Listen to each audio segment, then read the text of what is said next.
Officially in a moment. I guess we are now. Let me. Okay, that's fine. You didn't have to fess up to that. Once again, I want to say Happy Mother's Day. I'm joining in with Jesse. It's a good day. That was a nice passage of scripture from the Proverbs about the mother or the woman, the wise woman who is not fearful even of the future. That'd be a good description of everybody, the wise man too, if we could all learn to live that way and in trusting the Lord. I'm sure that's what we're supposed to be like, not afraid of what may come, knowing that all is in His hand. Finally, does she need any help? Do I need to help her?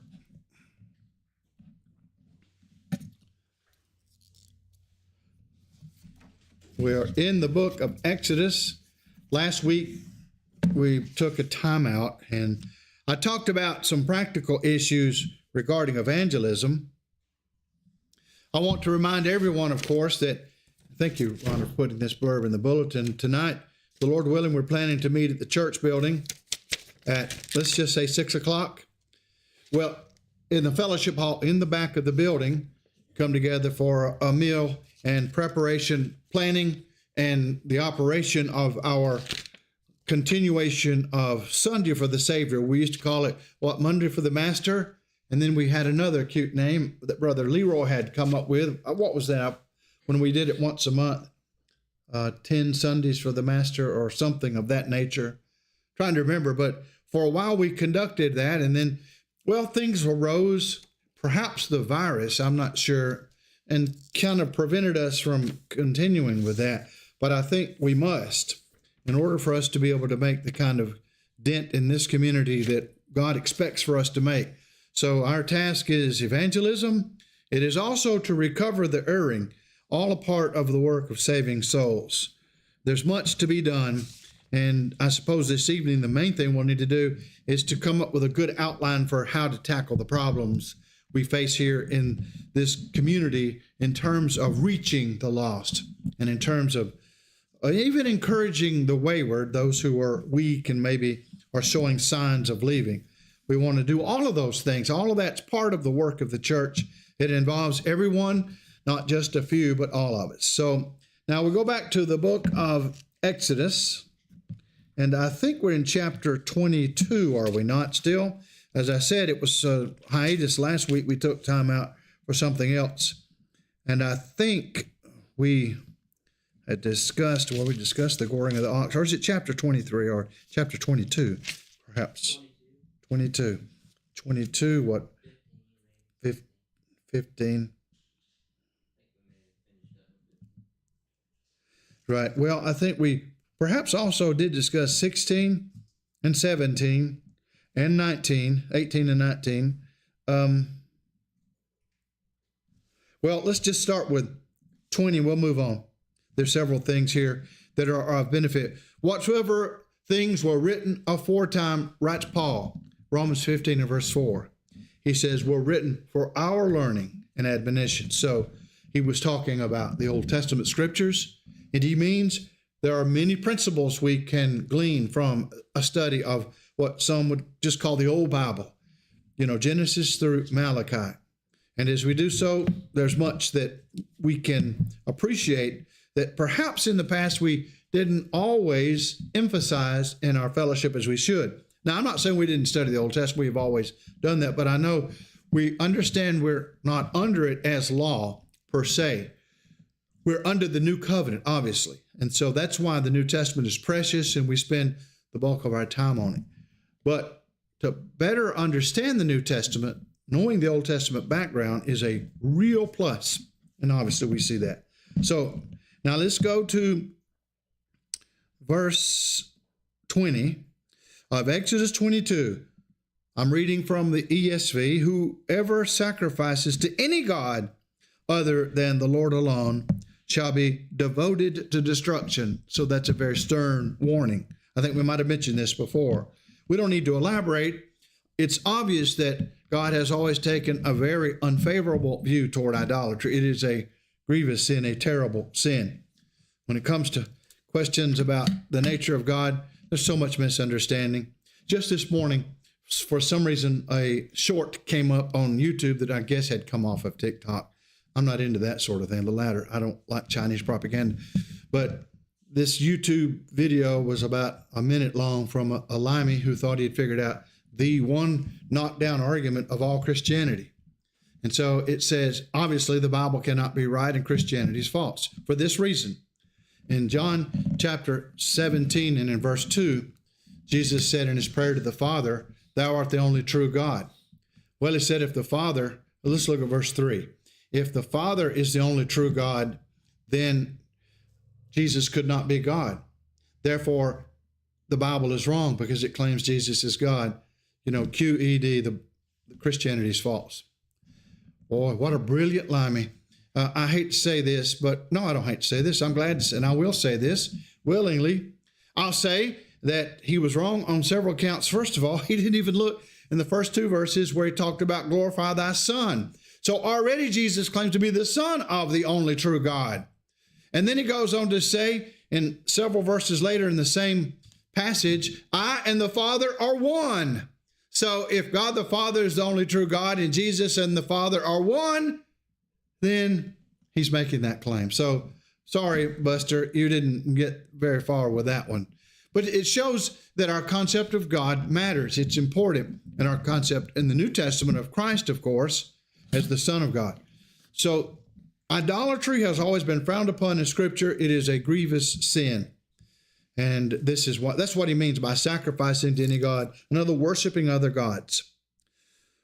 Verse 21, you shall not wrong a sojourner or oppress him, for you were sojourners in the land of Egypt.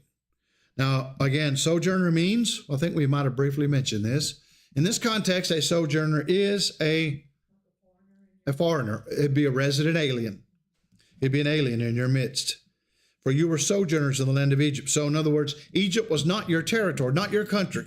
You were from another place, but you ended up there as sojourners. Later, they were enslaved by the Egyptians, obviously for a long period of time. But for many years, the children of Israel dwelt there in relative peace before a Pharaoh arose who knew not Joseph, remember? And then they were mistreated. But earlier, they were resident aliens in Egypt and derived many benefits there. And so he's just saying it's only fair that you treat others with kindness in your midst now that you possess territory, or when you will possess territory. Obviously, many of these laws are anticipatory. They anticipate a time later when Israel would enter into the land of Canaan and have territory. That's what we mean by a nation state. The Bible endorses the concept of a nation state, a nation, a country that has territories that it can claim as its own and protect. That's what a real nation is, and God respects that idea. But it's not yet a realized fact, but this is in preparation for it. Now, ideally, they were on their way into Canaan, ideally here in the wilderness, before some really bad things will happen, right?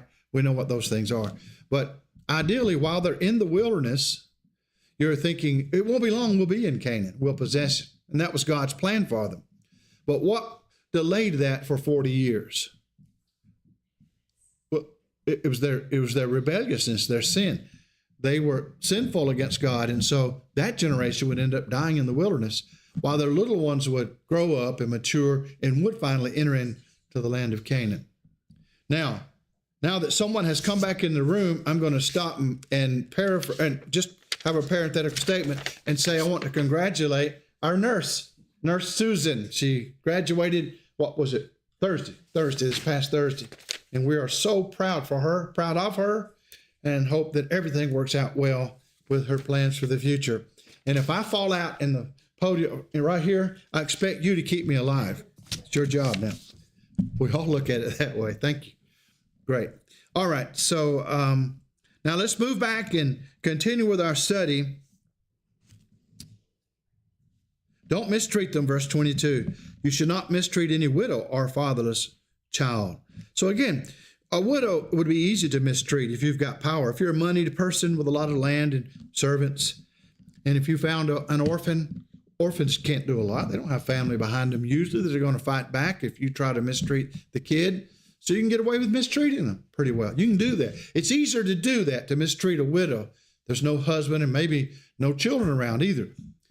But that's why it's wrong, because you're taking the powerless and you're using power over them for selfish reasons. And it's not right to oppress other people, even though they may be weak. We should never allow that weakness to cause us to gravitate toward them and pounce on them and hurt them. That's the nature of the bully, and it's oppression, and it's wrong. If you do mistreat them, verse 23, and they cry out to me, I will surely hear their cry. Now that sounds ominous as a warning to any with power who would mistreat these who were helpless. Verse 24, and my wrath will burn. It is ominous, isn't it? And I will kill you with a sword, and your wives shall become widows, and your children fatherless.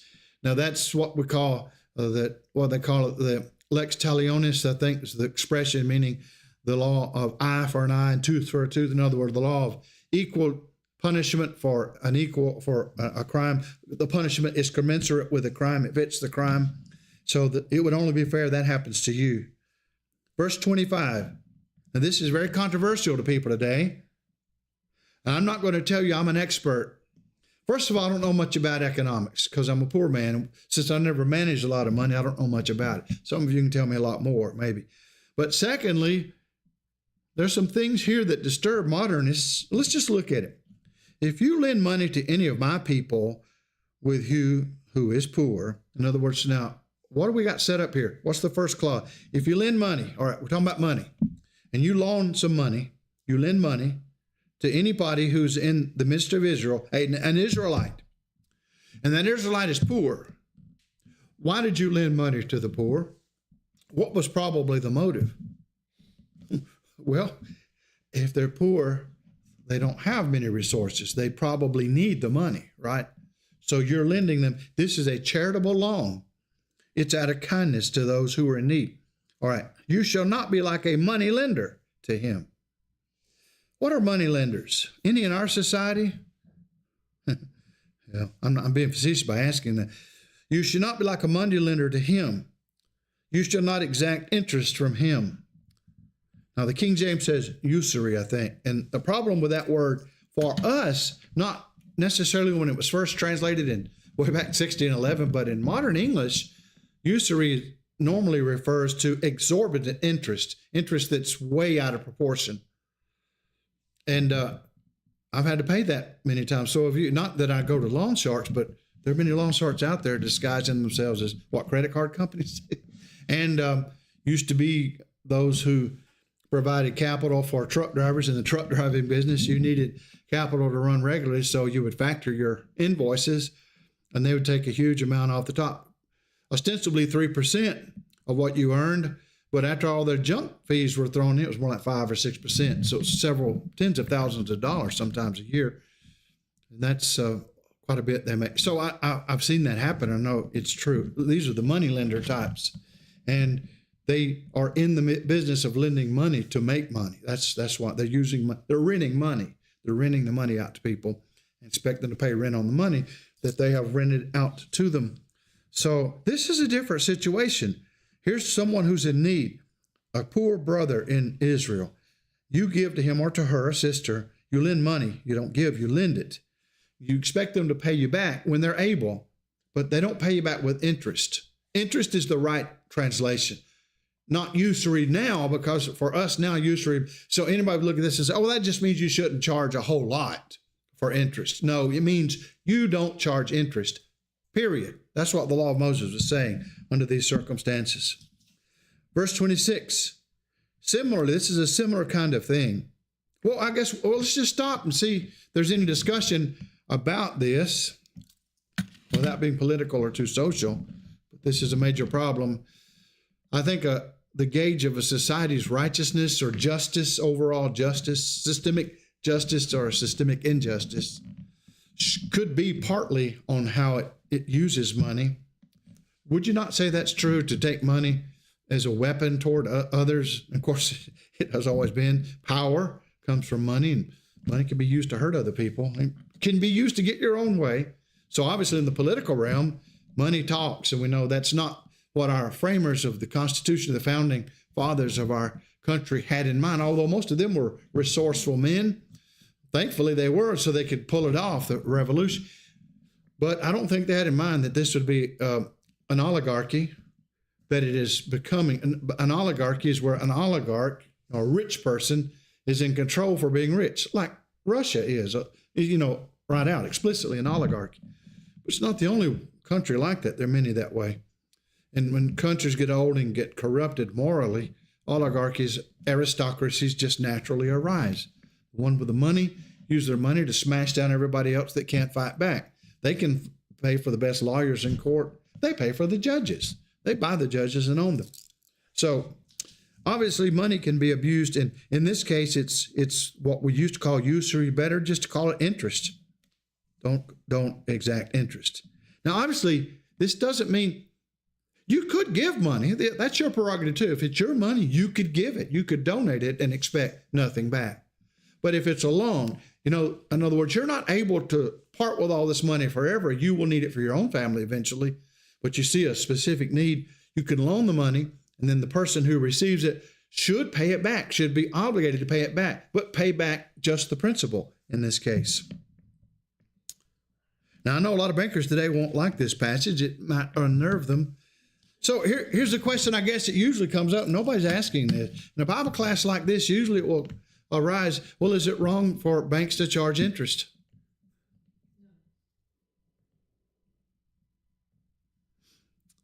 Well, it depends on to whom they make the loan, doesn't it? If they make the loan to a rich person, maybe not. But what if they make the loan to a poor person? But is this verse talking to a bank, an institution, or just individual? Well, banks don't exist apart from people. Corporations are people. Romney got that right. That's the only thing he ever got right, but only thing. But yeah, corporations are people.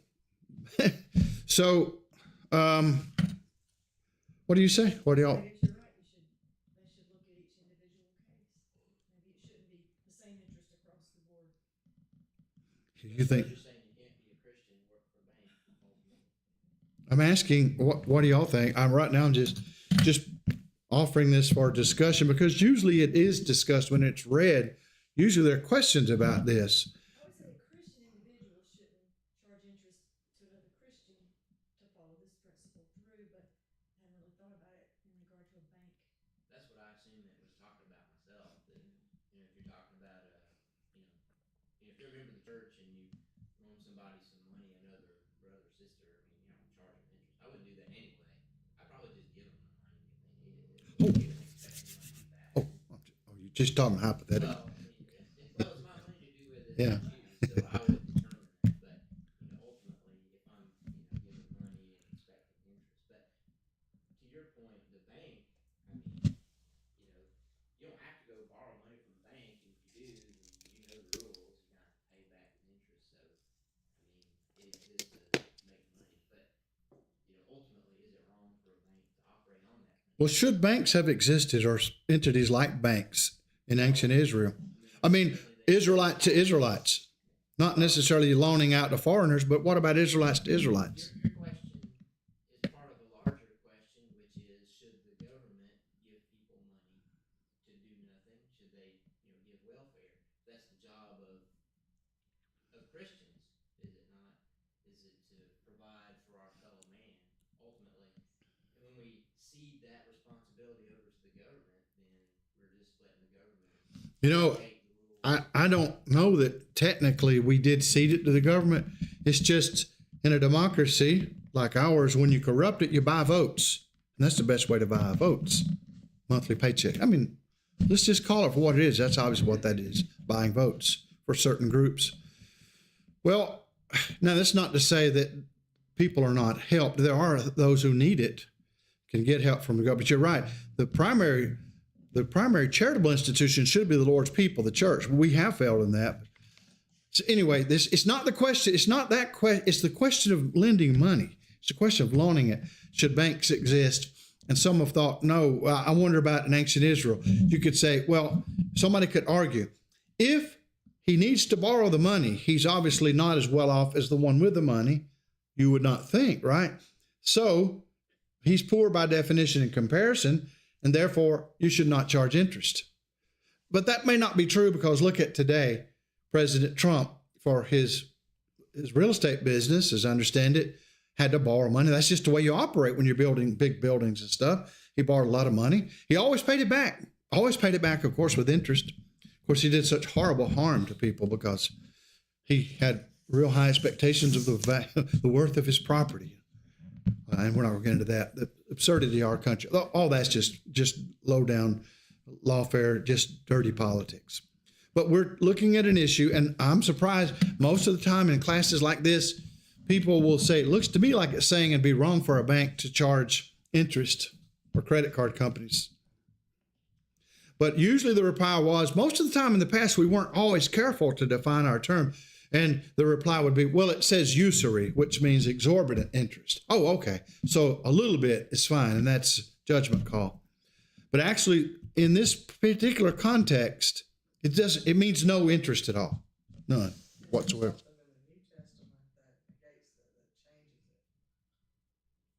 Is there?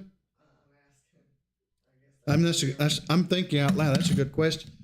Anybody think of any New Testament principles that would? I don't know, but the Muslims take this very seriously. They don't believe in lending, borrowing money. Oh, really? Yeah. Well, they say it. But it would be. For holy purposes, if you're a non-believer, Yeah. Well, now I imagine the way it works would be, if some of these Israelites were like some of the bankers today, they'd say, we're not charging interest. These are application fees. These are maintenance fees. These are fees. So you get it anyway, even though you don't call it interest. Well, interest is interest, whatever you call it, right? Well, yeah, loaning that would be a principle if somebody needs to borrow your coat, loan the cloak also, So, or that's if they demand it, give the cloak off. But I'm thinking of the talents, a parable of the talents, where the way they earn money, the master went into a far country, and he left some talents with them, measures of money.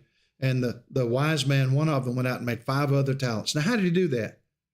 Well, later on, the one talent man is scolded. You could have at least taken it to the exchangers, and made money.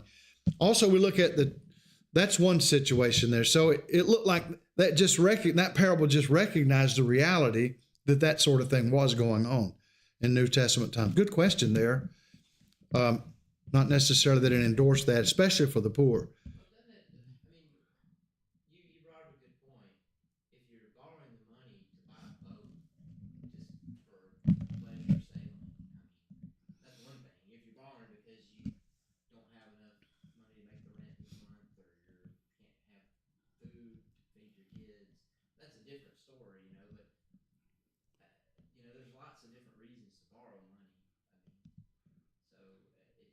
Seems like it would be a little excessive to require that if somebody, wanted to buy an extravagance, that we would need to lend money, without interest. Well, he doesn't say here you have to loan money or lend money, does he?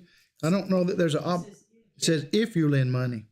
So if you do that, especially the poor. Now he does specify, if you lend to any of my people with you who is poor, any, of course, that's correct grammar, Bob. It looks strange to us, but it's correct. Any who is poor, any singular is poor. You shall not be like a moneylender to him. You shall not exact interest. So let's move on to the next verse now. We don't want to get bogged down too much on that. Verse 26 is a similar sort of, if you take your neighbor's cloak in pledge, all right, suppose you do lend the money, and the neighbor says, I'll pay it back, I promise. Look, I promise you, I'm going to give you my cloak. You keep it in your possession. And if I don't pay you back, you take the cloak. Obviously, the cloak should be worth it as collateral, right? So you take the cloak as collateral. Now, this cloak is not just a pretty garment. This cloak is an essential item, especially when it gets cold. And it does get cold in the Middle East. I've got pictures of snow in Jerusalem at home. So it can get cold, yes. And the cloak is a big square-like thing, sort of like a poncho, I think, that could be used to keep you from freezing to death. So it's an item that's needed. All right, if you take your neighbor's cloak in pledge, you shall return it to him before the sun goes down. Why? Well, think about why the cloak, how it's used. The sun goes down, what happens to the temperature usually? It gets cooler, right? So if he's giving you his coat in pledge, well, what if I don't pay him back today, but I have to pay him back next week? Seems to me that this is saying you let him get the garment back each night, let him have it, and then he can give it to you during the day, but you let him have it at night so that he does not freeze. In other words, it's just basic compassion, plain old compassion for other people, love for fellow human beings in their plight. Don't make them suffer because they had to borrow money for some reason. For that is his only covering, verse 27 explains what we just said, and it is his cloak for his body. In what else shall he sleep? So this would be an item that would keep him warm at night. And if he cries to me, in other words, he borrowed money, you lent him some money, and then as a surety or as a collateral, you took his cloak. Now he's freezing because you got it at home somewhere. He's going to be crying to me, I will hear, for I am compassionate. We already saw earlier when God says he hears, that's a warning, isn't it? God hears and God will mete out justice on the oppressors, and that's a form of oppression. You shall not revile God. Oh, okay, and let's just stop there. That's another section. Any more comments about this before we move to the next section in verse 28? Clearly, based on this guy is not buying a pleasure boat. No, yeah. This is more. Well, he's poor, so. Yeah, this is more. Now, he might be buying a boat to fish on the Sea of Galilee once they move into the land or something, a fishing boat. Yeah. But, the other thing, too, you think about, would if you lend somebody money, let's say the guy did need, he didn't have a job, maybe his boat had a hole in it, he'd get it fixed, and he'd buy another boat, go fishing. You would expect that if you, as a brother, spiritually a brother, gave him the money to get a boat or whatever, that at some point in the future, he would probably bring you some fish. There would be some reciprocation there, right? I mean, that's how You're setting yourself up. You're setting us all up. That's good, though. But you see what I'm saying? There's a reciprocal nature here. Obviously, yeah. Other people, how you want to be treated. Exactly. And the golden rule was not new to Jesus. He just brought it out and highlighted it with complete clarity. But it was always underneath the laws of the children of Israel. Treat others as you would want to be treated. You're exactly right. That's a good point to make. And we see that in things like this. If you loan him money and you take a pledge of his coat, then it almost sounds to me like it won't be necessary. He's offering you the cloak, but you may think, if I have to get back to you every night, it's a lot. Just keep it. You think. Or maybe if you don't pay me back, I'll come get it then. But then he'll be cold then. You better pay it back or you'll be cold, right? Anyway, all right, let's move on. 28. This is one of the most controversial for me that probably steps on my toes worse than any. You shall not revile God. Not that part. That doesn't give me a problem. Nor curse a ruler of your people. That's where I have problems. But then I realize this is the law of Moses. And even Paul the Apostle cites this passage. Remember, he's brought before the high priest. And the high priest has him to be struck when Paul is brought before the Sanhedrin, for he's preaching the gospel. And the high priest tells him to be struck, so he's hit. And Paul looks and he says, God shall strike you, you whited wall. And then everybody says, you're going to dare talk to the high priest that way? Now, people say historically a number of high priests had come and gone while Paul's out on his missionary journeys. It's very likely he may not have recognized this guy as the high priest. And there are also some indications it could have been a darker room. He may not have realized that whoever said, hit him, and the guy hit him. And Paul said to him for instigating it, God will strike you, you whited wall. Well, God would. By the way, that high priest would be killed in the destruction of Jerusalem. We know that historically. But anyway, the point is, they all said, dare you talk to the high priest that way? And Paul said, I didn't know he was a high priest because if I had known it. In other words, if I had known, I wouldn't have said that. Because he says, thou shalt not speak evil of the ruler of thy people. Boy, now listen, this is a society where the ruler of the people here is Moses and those who assisted him, judges that were selected to work under him to adjudicate cases. Remember Jethro's advice, and we saw how there was an incipient government that was formed in the wilderness. Later on, they would come to the land. There would be judges to arise. The judges with a capital J, you might say, would be the great leaders to protect Israel from their enemy invaders and things like that. So you would have those people. And this was a theocracy where who was the absolute ruler of Israel? Well, it was God. And then God would have humans to work under him to do his bidding. Now that was the ideal then, and that was certainly true. Later on, even in an Israel that had little sovereignty or autonomy, Paul still applied this principle, even in the days of Jerusalem, to obviously a corrupt high priest. And he said, I wouldn't have said it had I realized he was a high priest. So we have this principle then, brothers and sisters, that's difficult for us living in a republic where theoretically have the right to vote. We did have, our fathers have, if it's not so corrupted now that everything is stolen and dishonest. Much of it is. I mean, the anecdotal evidence is there all the time. They're constantly putting people in jail for shenanigans, usually with smaller elections, municipal elections here and there around the country. These don't get a lot of media attention because they don't want to focus on something that may cause people to wonder about, what about the big picture, like the presidential election of 2020? So we all have our views about that one, and we have some strong suspicions. So we're living in a time when we have the right to vote, and sometimes people get in there whether they've been elected legitimately or they got in by graveyard votes. One party, most of their electorate lives in the cemetery, I think, or that has been the case. Now, does this mean we cannot criticize the actions in a democracy? We cannot, for example, a president. Can we not criticize the actions and the policies of a president? Yeah, let's go back. Look at the language carefully. You shall not revile God nor curse a ruler of your people. Well, now, what would it mean to curse the ruler of thy people? Paul took that to mean he shouldn't have said anything. Now, Paul would not use language I would call cursing, except that he did use strong language. He was very upset that somebody who was supposed to be a judge in a court setting, Paul himself may have once been a member of the Sanhedrin before he converted. So this might have been his court. Now he's back in that courtroom setting years later, and one of them over there says, slap him. So they slap him, and Paul says, God will slap you, you whited wall. Here it is, verse 23, chapter 23, verses 3 to 5. Then said Paul to him, God shall smite thee, thou whited wall. For sittest thou to judge me after the law and commandest me to be smitten contrary to the law? Well, that was all true. Every bit of that was true. But he will interpret this as being a violation of this principle in Exodus. And they said, revilest thou God's high priest?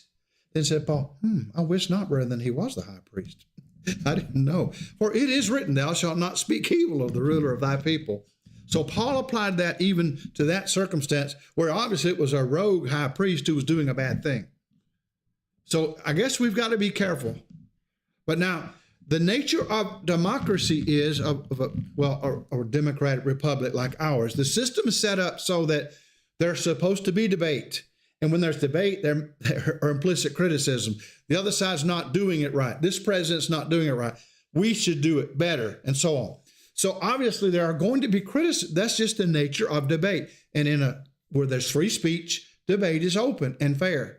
But I do think we all see that and I'll have to admit, it's hard for me sometimes when I see what's going on. This corpse that stands up on television and mumbles and pretends to be the president. I get angry. Well, I shouldn't have called him a corpse, I guess. See, maybe I've already violated the law right there. But it's kind of apt, isn't it? I mean, y'all go ahead, Chris. Save me. I'm digging the hole deeper. Well, I was just going to say, is it kind of like, there's that popular love the sinner, hate the sin kind of a concept where, maybe we don't speak evil of, the ruler themselves, but that doesn't mean we can't criticize the things that they do, maybe. Of course, when, obviously Paul had a point. I mean, why, that's kind of a mean thing to do. Yeah. And you're criticizing the action, perhaps, but maybe you're not attacking the person directly. I don't know. Well, they call him a whited wall. And he apologized. I called somebody a corpse a while ago. Is that like a whited wall? The idea of a whited wall is this, You remember Jesus' statement about the sepulchres are whited on the outside and it's all covered in white, but inside it's crumbly and putrid and so on. I think that's what he meant, was you're an imposter. Well, what's the penalty? Maybe it's worth, maybe it's worth the penalty if you can, vent a little bit. I keep thinking of this situation with Samuel and Saul, King Saul. He was very critical of him and said things to him. Yeah, well, Saul was wrong. David, even with Yeah. David. Yeah. Excuse me. So I don't think he was violating anything here. So obviously from those kinds of examples, we have to conclude that mere criticize, in other words, taking the standard of God's law, the judgment, comparing it to the actions or statements of a ruler as such and saying, you're coming up short here, you're falling short of the standard, that alone or of itself is not what's being condemned. But when you get mad and you call him a bumbling, corpse, you know what I mean. You don't even know what I'm talking about, probably. You're only guessing. I'd like to say this too. Some of these rulers I have voted for and helped put in office, and I'm so ashamed. Kemp, Raffensperger. I mean, people like that, in my opinion, you put them in, and then afterwards you wonder, what did I do? But you didn't know, So anyway, any questions? You think? Maybe? She said the election was stolen. No, it couldn't happen. Her election was stolen out from under her. No, you think so? Not in this state. Maybe she knew something.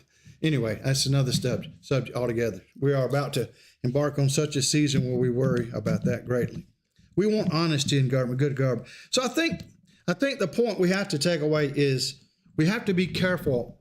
I could say, I believe that the man who now occupies the White House, a resident of the United States, I think the P might have gotten lost, a resident of the United States, is making a lot of mistakes that are contrary to the will of God.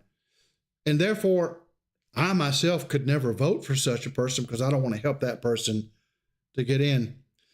Some of our brethren in some of our Christian communities, our own brethren of some ethnic communities, seem to not have the same point of view we do, and I not quite understood. Now, some do. Some are willing to vote just for people. For example, if they find a good man who knows that life should be protected, marriage should be protected, they're going to vote for him.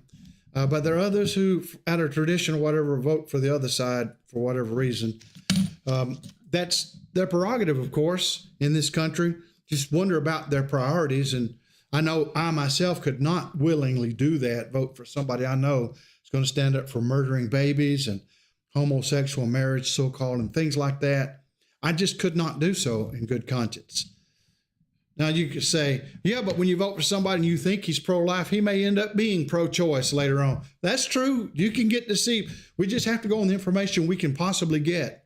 But when I know what one says and what one has done in the past, his voting record in other offices maybe, and I know what the other has done and said in other offices, you just be willingly putting your head in the sand to ignore these kinds of issues. Oh, but there are other issues, they say, for example, economic issues.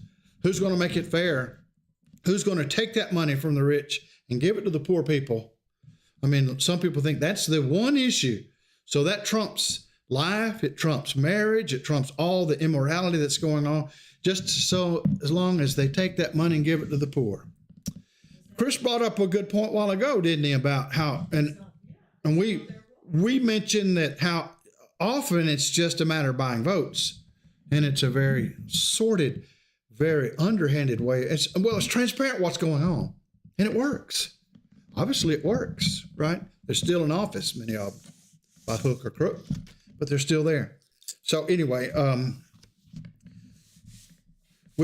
the point is, verse 28, you shall not revile God, of course. Now, wait a minute. I just kind of glossed over that one, but does that ever happen in our culture today? Do people revile God? What does it mean to revile God? I think the ESV is preferred here on this translation. We're talking about the true God. Shall not revile God. Now look, think about this. In the New Testament, in the book of Jude and also in the book of 2 Peter chapter 2, which is almost the same as the book of Jude. 2 Peter 2 and the book of Jude are very similar to one another. The problem going on there is some people were speaking evil of angels. They're speaking evil of dignitaries. They didn't know what they were saying, but for some of whatever weird theories they developed, they were saying bad things about the angels. Now, what did he say as an example? He said there had been a dispute. We don't know what the circumstances were over the body of Moses. Moses was not allowed. The Bible record says Moses, because of his transgression, could not enter into the land of Canaan. He could only see it from afar off Mount Nebo. So Moses could not enter in. He died in the wilderness, and God took care of his body. No doubt God sent angels to take care of him and hid his body. So to this day, we don't know where Moses was buried. But something happened, according to this statement in Jude, where there was a dispute between the devil and Michael the archangel. Michael could have been the very one dispatched to bury the body of Moses when he died. And Michael and the archangel and the devil got into a dispute, an argument about the body of Moses. Now, it could have been the devil was there and was wanting to do something into some way to dishonor the body of Moses. Maybe not allow him to be buried, and Michael was there to do it. But the point he makes is Michael the archangel, of all beings in the universe besides God, Michael dared not to bring a railing accusation against the devil. In other words, he didn't say, God will smite you, you whited wall. He didn't say anything like that. He just said, the Lord rebuke you. So I think this is something that teaches us we need to be careful even when we're talking about the devil. I hear Kenneth Copeland and other knucklehead so-called preachers, millionaires who fleece the people, constantly the gullible, get up and say, devil, I defy you. And just, always talking tough, I command you, devil, to leave, stuff like that. Well, I think they're bordering on, if they haven't crossed over, what's condemned. Not that the devil's good. This is an indication to me, incidentally, the devil is very likely a fallen angel for the reason he's one of those dignitaries, even though a very evil dignitary, he's chosen to rebel against God. And for this reason, Michael says, the Lord rebuke you. So he was saying to the people, and Jude was saying to the people who read his epistle then, don't go out and follow this theory and speak evil of dignitaries like these unseen, invisible dignitaries, angels. Even Michael would not speak evil of the devil in that episode. So we've got to learn, I guess, reverence and respect for things higher than our heads. We'd have to learn respect. If we were in the presence of the if we were in presence of the president right now, if he came to visit and we got snookered into being, we had to be there for some reason, I know all of us would probably be respectful. I don't think I'd want to sully my hands shaking. But anyway, let's move on before I get even more in trouble. I'm probably going to all be arrested when this is over. The FBI learns about this. Let's see. You shall not delay to offer from the fullness of your harvest and from the outflow of your presses. That would be wine presses, of course, making the juices of the wine in that general sense of, I would say, to begin with unfermented wine, obviously, when it comes from the grape. The firstborn of your sons you shall give to me. All right, so they are to give of the fullness. This is a tithing they're to do, and they're to be expected to follow the tithing. There's more things said about this later. The firstborn of your sons you shall give to me. Now, that's already also taught in Exodus. He's reminding them. Verse 30, you shall do the same with your oxen, with your sheep. 7 days it shall be with its mother. On the 8th day you shall give it to me. All right. You shall be consecrated to me, verse 31. Therefore, you shall not eat any flesh that is torn by beasts in the field. You shall throw it to the dogs. I saw a Survivor Man show a few years ago that grossed me out. No, it wasn't Survivor Man. It was that bear, what's his name? The limey? I forgot. Remember, he used to claim to be a Survivor expert, and he was a nut and didn't know what he's talking about. Told people to drink bodily fluids if they were thirsting. I guess as a nurse, you'd say that's not recommended. He was wrong. And he would also go along and find dead animals and take them and cook them. He said, if you're starving, he was actually probably going to kill yourself doing that. Everybody knew he was a fake and a phony. It wasn't the Survivor Man, the Canadian. It was the other, Bear Gillis? Bear Gillis, remember him? Anyway, he would eat things torn of itself. The Israelites were forbidden to do that. For one thing, if it's torn of beast in the field, it's probably not the blood hasn't been all let out necessarily, maybe killed, but not necessarily bled out. And so the dogs can eat it. You should throw it to the dogs. You can feed them with it, but don't eat it. You're a human being. So the dogs can eat what we don't eat. Any more questions or comments about any of this? But I guess we could just wait and start chapter 23, the Lord willing, next week. And go ahead and get prepared for hopefully the next hour. But I think there's a lot here, and even the Old Testament does step on my toes, I have to admit. There's some things that I have problems with and I've got to work on in my life when it comes to politics. I do sometimes have a temper about things, but I guess lately we all have when we see so many abuses. Thank y'all.